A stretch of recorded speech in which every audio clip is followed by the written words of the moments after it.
Boa tarde, pessoal. Eu sou a Franciele, estudante de matemática da PUC Minas, e hoje nós daremos continuidade às entrevistas que vocês estão acompanhando sobre inclusão.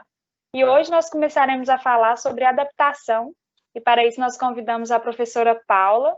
Muito obrigada, Paula, por você ter aceitado o nosso convite e ter vindo um pouco falar sobre adaptação de materiais. E para dar início, eu gostaria, que você se apresentasse e falasse um pouco sobre a sua formação e da sua experiência em adaptação de materiais. Pois então, minha formação é em pedagogia, eu me formei pela PUC Minas na década de 80, e na época não havia ainda no currículo da pedagogia nenhuma referência à inclusão. Isso veio muito a partir da década de 90. E foi exatamente em 1990 eu tive um filho cego. E aos 4 anos ele foi encaminhado para o Instituto São Rafael, e como era uma prática na época, eu fui convidada a aprender o Braille na época que ele iniciou o processo de alfabetização. Então, a partir desse momento que eu aprendi o Braille, eu fui trabalhar numa associação que funcionava dentro do Instituto. Logo em seguida, fui trabalhar como coordenadora pedagógica dentro do Instituto. E, a partir daí, eu entrei nesse universo da adaptação. Mesmo antes de ir para o Instituto, o meu filho me ensinou isso. Eu tive que adaptar muitas coisas em casa, em função da cegueira dele. Como, por exemplo, colocar as coisas sempre no mesmo lugar, colocar as coisas na mão dele para que ele visse e soubesse que aquilo existia, para que aquilo existia. Então, logo em seguida, eu passei por vários setores dentro do Instituto, inclusive na imprensa Braille. Eu digo imprensa Braille porque, como a sua entrevista é muito voltada para a adaptação, a minha prática dentro da imprensa ela foi fundamental, porque não só eu fiz adaptação de livros, didáticos para a escrita Braille, como eu também me envolvi muito com a adaptação de figuras, desenhos, tabelas, que isso é fundamental para o entendimento do aluno cego. Não basta eu dar o livro na mão dele, esse livro tem que ser acessível. E quando eu falo acessível, tudo aquilo que tem no livro, ele tem que ter acesso, certo? Seja escrito ou seja na parte gráfica, uma ilustração, um mapa, uma tabela, isso tudo tem que ser adaptado para ele. E tem todo um processo para que isso seja feito, certo? A próxima pergunta, ela fala sobre quando e como surgiu o seu interesse pela área. Então, ele veio através do seu filho e depois da sua leitura em Braille. Você já deu uma fala sobre. Exatamente. E tem quanto tempo que você trabalha com inclusão? Já tem 21 anos. Então, já tem uma Desde experiência... quando eu iniciei.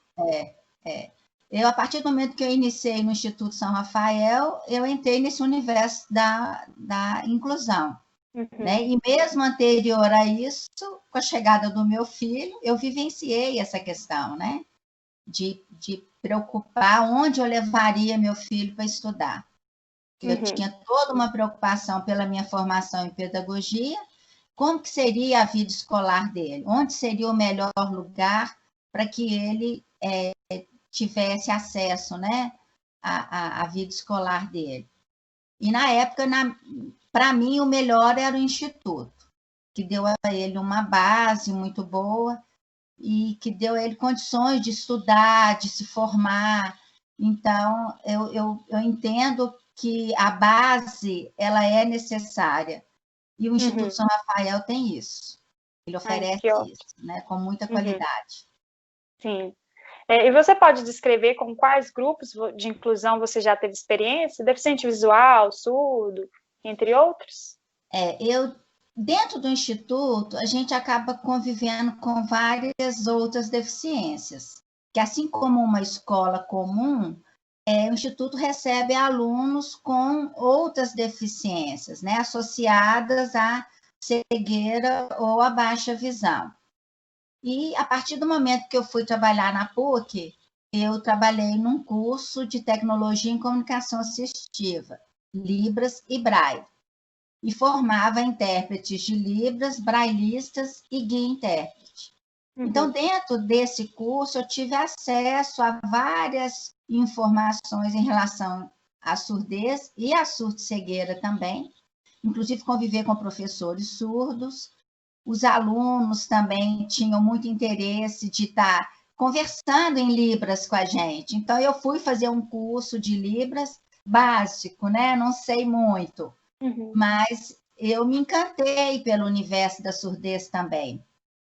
Eu acho que a Libras ela é riquíssima e ela deveria ser obrigatória no ensino básico. Sim. Porque ela é de fundamental importância para a inclusão do surdo. É diferente do cego. O cego, ele consegue se comunicar, ele entende o outro. Agora, o surdo, não. Essa inclusão do surdo, ela é mais complicada, porque passa pela questão da língua. Né? Isso acaba sendo um empecilho para essa inclusão se dar de uma maneira bacana. E eu acho que saber não ocupa espaço. Se as pessoas aprendessem Libras, as pessoas seriam melhores. Né? Sim. É uma língua fabulosa. Acho que todo mundo deveria aprender. Né? Ela só enriquece. Sim, isso é verdade. E nos locais, Paulo, onde você já trabalhou, você possuía recursos das escolas ou você tinha que improvisar, às vezes, por não possuir esses recursos? Pai, dentro do instituto, lá tem toda uma logística, né? Professores habilitados, né? Muitos deles são cegos, inclusive. Mas eu trabalhei muito tempo como professor itinerante e como professor de sala de recurso. Essa professora itinerante, ela não existe mais. Esse profissional foi excluído da LDB. Mas ele é um profissional muito importante, porque ele faz o elo entre a escola comum e a escola especial. Então, a gente vai lá para preparar o ambiente, orientar o professor para receber esse aluno. Então, o que eu percebia na escola é uma total falta de informação, de formação de professores e de logística também, em relação a esse material que é utilizado com o aluno. E, na verdade, é muito barato. Quando você faz a adaptação de um material para cego, você não precisa de nada muito elaborado. Você vai usar texturas diferenciadas, você vai usar relevos. E hoje a gente tem no mercado aí tantas coisas que nos promovem essa questão do relevo. É tão mais fácil do que na época que eu iniciei dentro do Instituto. Então, não vejo dificuldade. A dificuldade está no professor entrar no universo do aluno e entender como é que se dá a apreensão do conhecimento para o deficiente visual. Ele tem que tocar, ele tem que entender aquilo ali. Agora, nem tudo ele pode tocar. Algumas coisas vão ter que ser descritas. Na verdade, são audiodescritas, para que ele entenda aquilo e consiga contextualizar com aquele aprendizado que ele está recebendo. Principalmente em ciências exatas, que é a área de vocês. Sim.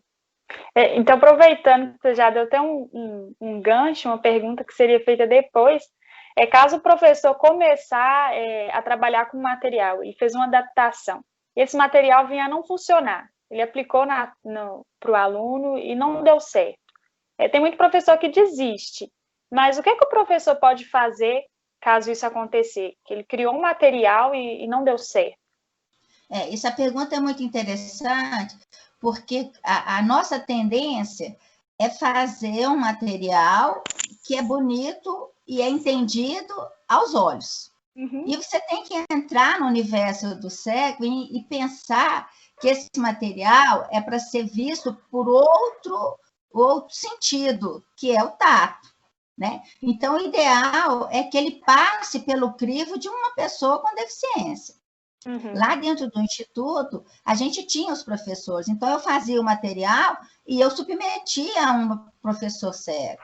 Eu, inclusive, tem uma passagem muito interessante, que eu estava fazendo um livro sensorial para trabalhar os conceitos matemáticos básicos. Então, eu fiz uma fileira de vários bonecos de tamanhos diferentes, colei e era para o aluno identificar o maior e o menor. Aí eu submeti a um professor cego, que eu gostava muito dele, a gente sempre fazia umas parcerias. Quando ele passou a mão, ele falou assim, ele é alto ou baixo em relação a quê? Não tem chão? Aí eu me toquei que eu não pus um piso, né? Eu solto na página. Ele falou, esses bonecos estão voando? Então, para mim foi um aprendizado muito interessante, que eu vi que tudo aquilo que eu fizesse, eles tinham que ver primeiro, antes de ir para a mão do aluno. Agora, na escola comum, o professor não tem essa forma de testar antes. O aluno é que vai testar para ele. Então, ele tem que submeter para o aluno e dizer, você está conseguindo entender? O que você acha que eu posso fazer para melhorar? Porque o aluno ele vai te dizer. Eu vou falar, professor, não estou entendendo nada disso que você está falando aí, não tem nada a ver com isso aqui que você está me mostrando. Então, eu acho que é bacana, que é um aprendizado para o professor. Na verdade, é uma oficina, né? Onde o professor, ao articular com esse aluno, ele vai aprendendo, até chegar num ponto que ele vai conseguir entender esse universo, saber por onde que ele vai, qual caminho que ele vai fazer na hora de adaptar um material. Uhum. Então, é um diálogo entre professor e aluno para poder chegar até o material onde, de fato, o aluno vai conseguir absorver o conteúdo da matéria, né? Com certeza. A próxima pergunta é sobre quais as maiores dificuldades e desafios que se tem em se adaptar ao material didático para alunos com deficiência, pensando que essas dificuldades elas vão variar, né, do tipo de deficiência que o aluno tiver. Exato. O maior desafio é você entender o que você vai adaptar e o que você vai audiodescrever. Porque tem coisas que, por mais que você use materiais diversificados, você nunca vai conseguir que o aluno, ao tocar, ele entenda aquilo que está ali. O exemplo fácil que eu vou te dar é um livro de história, um livro de geografia. Tem algumas figuras, algumas fotos. Como que eu vou fazer uma adaptação daquilo? Eu vou perder um tempo enorme, vou gastar muito material e eu não vou alcançar o meu objetivo. Então, eu vou ter que dizer, isso eu vou adaptar, isso eu vou audiodescrever. E isso aqui eu não vou mostrar. Agora, aí você fala assim, mas professora, você tem que ser fiel ao livro. Mas o livro, ele tem muito apelo visual. Tem muitas coisas que são para chamar a atenção e não tem um efeito para conhecimento daquele conteúdo. Então, é um exercício realmente que o professor vai ter que fazer, de sentar e de ver o que ele vai ter realmente que adaptar. Depois é a busca de qual o melhor material, né? Qual material que eu vou utilizar? Eu vou fazer com uma textura ou eu vou usar só o relevo? Tem muitas pessoas que, ao escolher textura, pegam texturas muito ásperas, que são desagradáveis ao toque. Então, o cego, na hora que passa a mão, ele tem aquela repulsa e não passa a mão e não vai entender o que é aquilo. Então, procurem texturas que sejam bem diferentes umas das outras e que sejam agradáveis ao toque, tá? E outra coisa importante, quando eu for adaptar, eu tenho que ampliar primeiro esse desenho. Um mapa do Brasil que cabe num livro didático, lá no cantinho da página, para o meu aluno com deficiência visual, ele vai usar uma página inteira, ou mais inteira, entendeu? Outra coisa, se você tem muita informação numa figura, desmembre essa figura em 2 ou 3. Um exemplo, se você está falando de hidrografia, de divisão sociopolítica e de clima, um mapa para cada coisa. Com relação ao livro didático comum, você põe essas 3 informações num único mapa. Mas para o deficiente visual, eu tenho que dividir para não confundir. Ok? Sim. Em um dos projetos aqui da iniciação, eu tive que criar alguns símbolos braille, né? E quando tinha muita informação, a ideia era exatamente essa. Vamos fazer por partes e, se precisar, no final, junta tudo. Porque se você já der tudo para o aluno, ele não consegue entender, de fato, o que está acontecendo ali. Então, essa divisão realmente é muito importante. Sim. E a próxima pergunta também é sobre livro. Você já deu uma falada no início, e agora sobre figuras, que o material didático mais utilizado é disparado o livro didático, no ensino básico. E no setor público, quem disponibiliza os livros é o governo.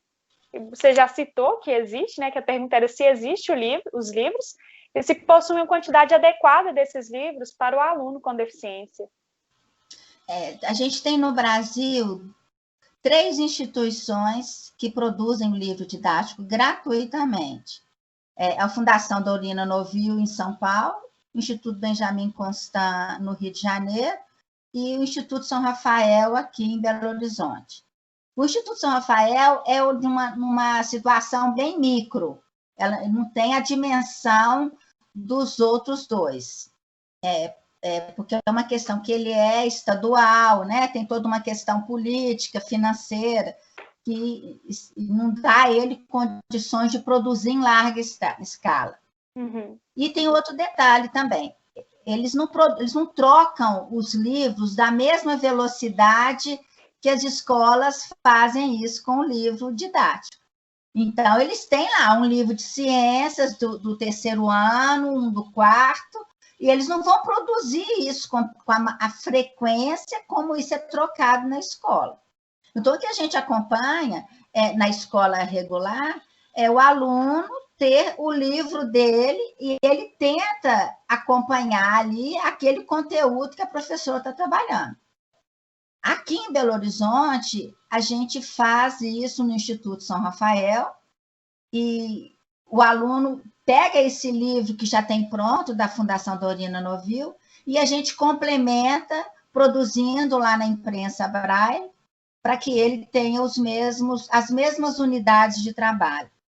Então, é uma forma dele não ficar sem o livro, certo? É muito difícil ele ter o mesmo livro que o coleguinha dele, a não ser que, com uma antecedência de uns 6 meses, ele faça a solicitação da produção desse livro. Aí ele vai recebendo por unidades. Agora, em relação ao ensino médio, não há mais produção, nem na Fundação Dorina e nem no Benjamin Constant. Existe hoje uma determinação do MEC que esse livro seja no formato MEC Days, que é o livro digital. Então, no meu entendimento, na minha formação, no meu conhecimento, é uma perda enorme, porque o aluno fica sem um livro. Não, mas ele tem o livro digital, mas ele não põe a mão, ele não lê, relê, e ele não tem acesso a como que é aquilo no sistema Braille. Ele está aprendendo um código novo lá na física, né? Fórmulas, um vocabulário novo, né? Que até então ele nunca ouviu. Qual que é o símbolo daquilo? Para ele botar no papel, para ele escrever, para ele treinar, para ele fazer a atividade que o professor pediu. Então, é uma perda muito grande. O aluno ele tá substituindo, na verdade, né, o sistema Braille por um recurso tecnológico, que ajuda muito em disciplinas como literatura, história, geografia, é muito bom. Mas exatas e línguas é terrível. Converse com um deficiente visual e veja o depoimento dele em relação a isso. Então, aqui em Minas Gerais, o único responsável pela adaptação desses livros é o Instituto São Rafael? É. A gente tem atualmente alguns CAPs e algumas salas de recursos que são foram implantadas dentro de escolas comuns, isso através do MEC, mas ainda estão caminhando para aprender, para ter um profissional que consiga fazer isso e que atenda a demanda de todas as escolas que precisam. Então, é um processo lento, né? É lento. Seguindo essa temática dos livros, o que fazer quando o aluno não tiver leitura em braille? Porque tem muito aluno que não tem, né? Provavelmente, esse aluno vai fazer o uso de um leitor de tela.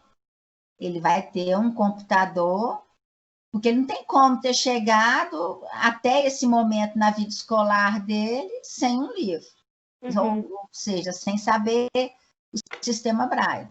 Eles optam muitas vezes por usar um computador com leitor de tela e ele vai digitar, né? Ele vai ter um comando de voz, então ele tem condições de fazer isso. O que o professor pode fazer é tornar os textos acessíveis para esse leitor de tela, para que ele não fique sem acesso aos conteúdos. Sim. Mas esse leitor de tela, ele tem mais nesses institutos voltados para o ensino do aluno com deficiência, ou você consegue trabalhar isso nas escolas públicas normalmente? Não, é comum. Esses leitores são free. Você baixa, você pode baixar no seu computador o NVDA, que é um leitor de tela produzido na UFRJ. Tem o DOSVox também, que é um programa que é free também. Você tem os programas pagos, mas não necessariamente você precisa de ter um programa pago. Sim. Então, o aluno ele tem acesso, basta que ele tenha um computador. Um computador comum, como o que a gente usa. Sim. Ele vai só instalar esse software para que ele possa ter acesso através do áudio.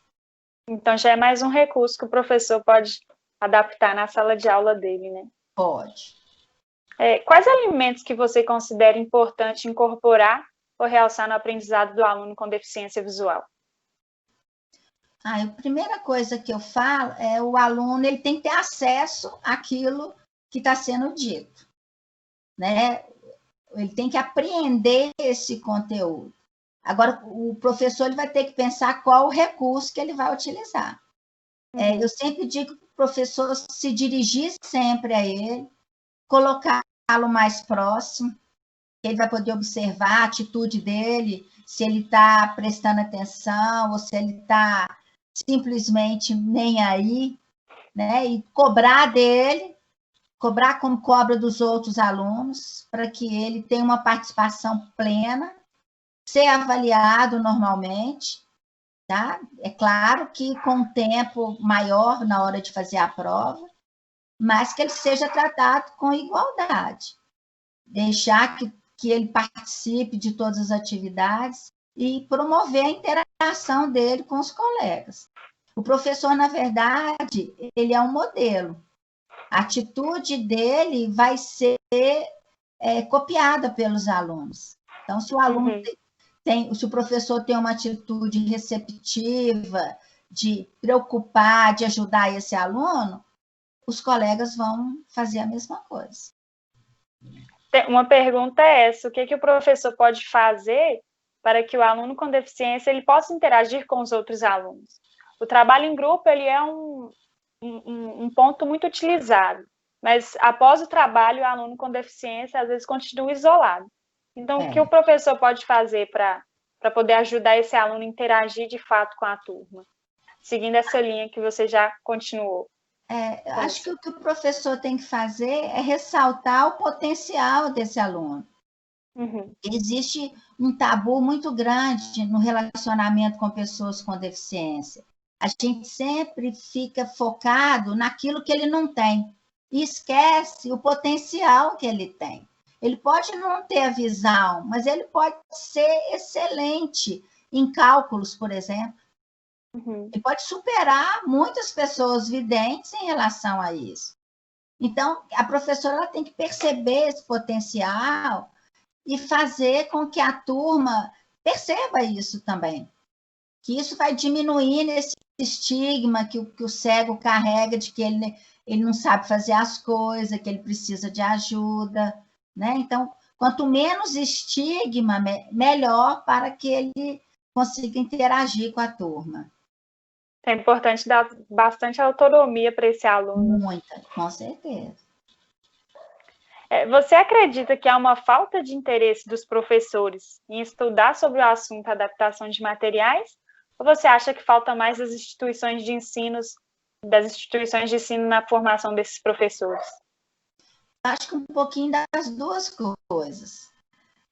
O professor ele se vê diante de uma ampliação do trabalho dele. Ele vai ter um trabalho antes, durante e depois. Eu não vou negar, não vou dizer que ele não vai ter trabalho, não. Vai ter. Agora, é papel dele. A função do professor é promover que o aluno adquira conhecimento. E para que isso aconteça, ele vai ter que ter um trabalho. Então, muitas vezes, o professor não quer fazer isso. Ele não tem tempo, ele tem uma jornada de trabalho grande que não permite que ele faça isso. E muitas vezes também ele não teve uma formação que não só não ensinasse ele a fazer isso, mas que também não despertasse ele para a importância disso. Porque o professor tem que entender o seguinte: o aluno é responsabilidade dele, independente dele ter uma deficiência ou não. Como eu digo sempre, é o que temos para hoje. Esse aluno é seu. Você tem que dar conta dele. Então, eu acho que já está mudando alguma coisa. Eu tenho tido muitos alunos na pós-graduação de educação inclusiva com esse interesse de ter uma bagagem melhor para poder dar uma qualidade de ensino melhor para esses alunos. Então, acho que a gente está vivendo um momento onde as pessoas estão abrindo a mente para isso. Eu acredito que a gente vai alcançar, daqui uns 40, 50 anos, a gente vai alcançar uma situação bacana em relação à inclusão. Seria bom se esses anos fossem diminuídos, né? De um modo geral, com essa experiência que você já tem na área, você acha que há uma participação dos pais na vida escolar do aluno com deficiência? É muito relativo. Eu percebo de tudo.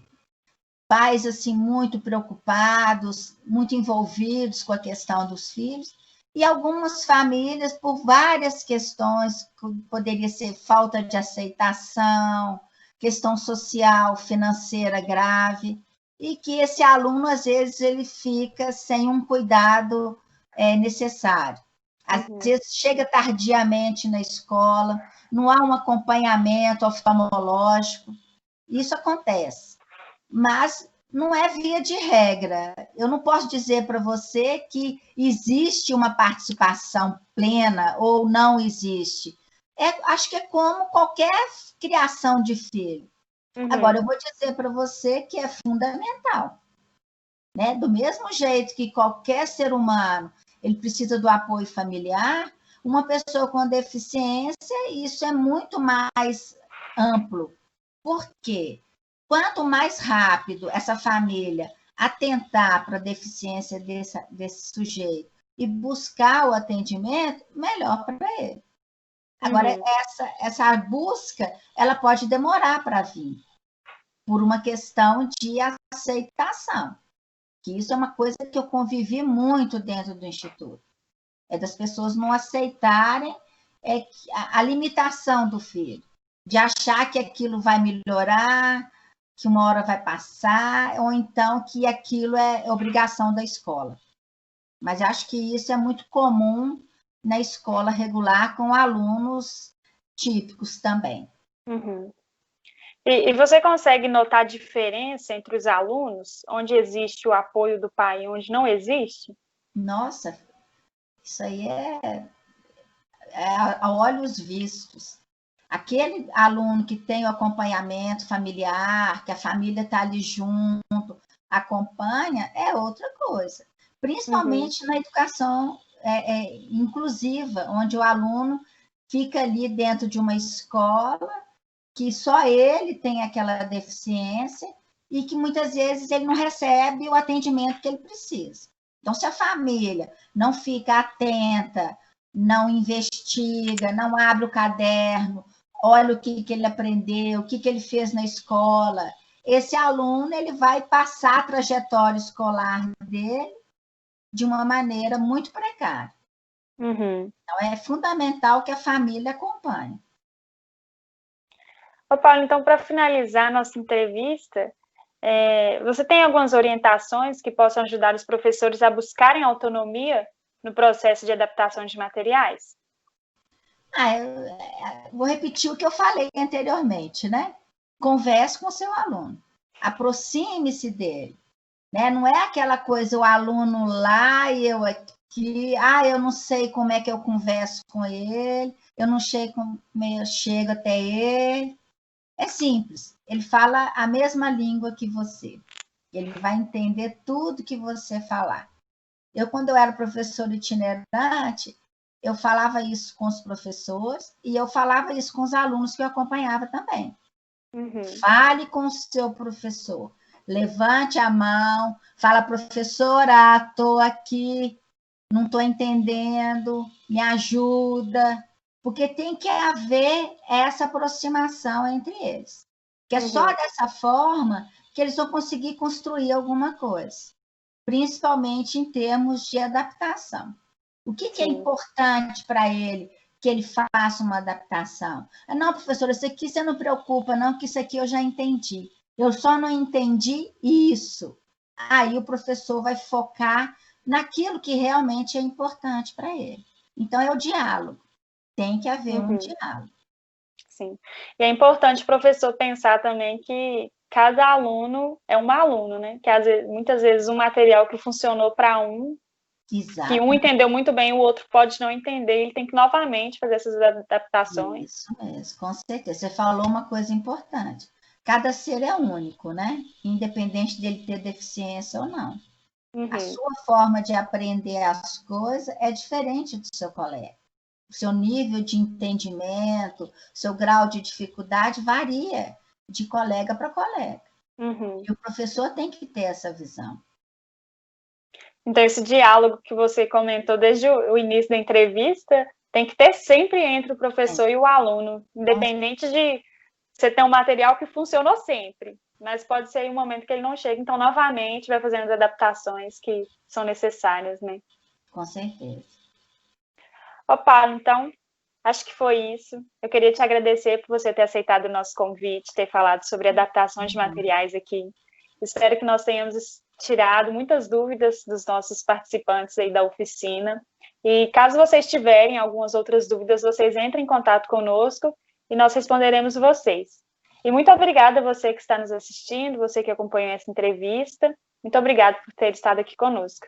E agora eu queria divulgar o Instagram da professora Paula. Ela tem um Instagram onde ela divulga o trabalho dela sobre adaptações de material, sobre trabalho com inclusão, que é o @prof.paulabranco. Então, você entra lá, procura ela, né, Paulo? Tem muito conteúdo lá para eles estarem acessando. Se você quiser falar um pouco do seu trabalho lá no Instagram. Eu estou divulgando 3 frentes de atuação profissional.